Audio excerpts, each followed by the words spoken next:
Senhor presidente, senhores parlamentares, senhor depoente, hoje, a exemplo de tantas outras reuniões, nós estamos tendo aqui a oportunidade, ou primeiro tivemos de forma parcial, de ouvirmos de que forma um dos acusados, daqueles que está dentro desse processo, investigados no caso, ele tenta demonstrar aqui de que forma esse mecanismo aconteceu nas entranhas do sistema previdenciário. Respeitando, inclusive, a presunção de inocência, o direito constitucional do habeas corpus, que lhe permite o silêncio, não vou nem indagar, para evitar, inclusive, uma perda de tempo recíproca. Nesse caso, nós temos um problema objetivo que é uma condenação anterior, que é um ato que antecedeu esse processo, Então, o senhor já não é primário nessa questão de organização criminosa. E o que nós estamos aqui debruçados é uma organização criminosa com várias células distintas.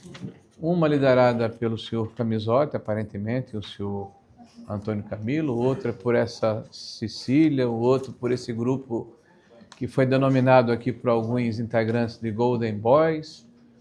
Enfim, nós estamos, as associações ligadas aos sindicatos de esquerda, como CONTAG, como CONAFÉ, que aliás é importante que aqueles que estão nos ouvindo prestem atenção bem.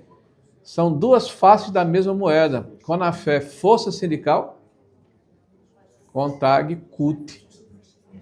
Então, são as duas maiores centrais sindicais do Brasil. E aqui se antagonizam como se fossem vestais, como se tivesse nada a ver com o problema.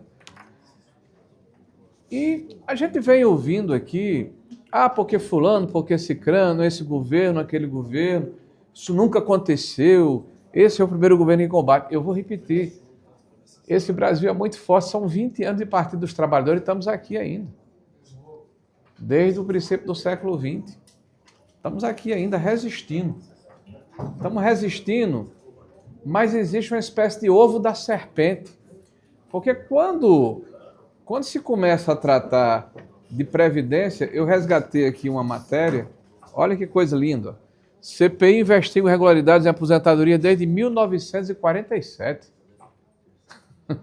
Eu acho que é um alerta para todos nós aqui, primeiro para a gente deixar de conversar bobagem, dizer, olha, isso nunca existiu, isso começou no governo do presidente Bolsonaro e o governo do PT combateu. 47. 76 anos. A corrupção no Brasil é endêmica, infelizmente. Mas não é no Brasil só não, é em qualquer serviço público, em qualquer lugar do mundo. Você sabe qual é a diferença? Alguns governos convivem com isso. Acham normal, naturalizam, banalizam, é como a moral. Isso não é ilegal. Mas não é moral, não é certo. A gente escutou aqui um desfile de depoentes que vieram dizer aqui, não, o fato de eu ter feito uma empresa na transição, quando terminou o processo eleitoral, não tinha nada que fosse ilegal. Podia até não ser ilegal, eu acho que é ilegal sim, porque há um claro conflito de interesse. Um procurador, o coordenador jurídico do Ministério da Previdência, depois procurador do INSS, a esposa abre uma empresa na transição. O senhor Alexandre Guimarães abre uma empresa na transição. O senhor Eric Fidelis começa a operar na transição. É um padrão. E vejam, pessoas ligadas ao Partido dos Trabalhadores ao longo de 20 anos. E a gente escuta aqui, não temos nada a ver com isso. Vamos lá. Só para a gente esclarecer. Virgínia Oliveira, que foi jogada aqui aos leões. Um cidadão que chegou aqui com um currículo, com histórico, e a esquerda simplesmente disse, não, você não é nosso, mas ele chegou aqui, ele disse, sabe como? A presidenta Dilma. Me parece que é um cartão de apresentação de quem tem um viés político ideológico. E esse cidadão, ele entra em 2008 como assessor da Casa Civil da presidenta Dilma, em 2008, governo do Lula. Em 2011, quando o Gabas, que é a figura onipresente, que mais entende de previdência do lado do Partido dos Trabalhadores, era o secretário executivo de Garibaldi, esse cidadão era coordenador-geral do processo administrativo disciplinar da consultoria jurídica. Em 13 e 14, com a presidente Dilma de novo e com o Gabas de novo, consultor jurídico do Instituto do Ministério da Previdência. Em 2014, consultor jurídico do Ministério da Previdência. Em 2017, ele entra na Previc. Em 2020, aí sim, ele chega no INSS, fica até 22, sai no final de 22 e volta como procurador do INSS. O PT não tem nada a ver com esse cidadão. Foi o Bolsonaro que inventou ele. Aí vem o André Fidelis, que é outro que está sendo jogado aqui às feras. Quem é o André Fidelis? Começa em 2009, que era superintendente do INSS da região Norte e Nordeste, com Lula 2 e Dilma 1. 2013, 2014, onde é que esse cidadão está? Chefe de gabinete do Ministério da Previdência Social, junto com quem? Com o senhor Vigílio. Olha que coincidência. E volta em 2023, 2024 na DIRBEM, na diretoria de benefícios do governo do PT.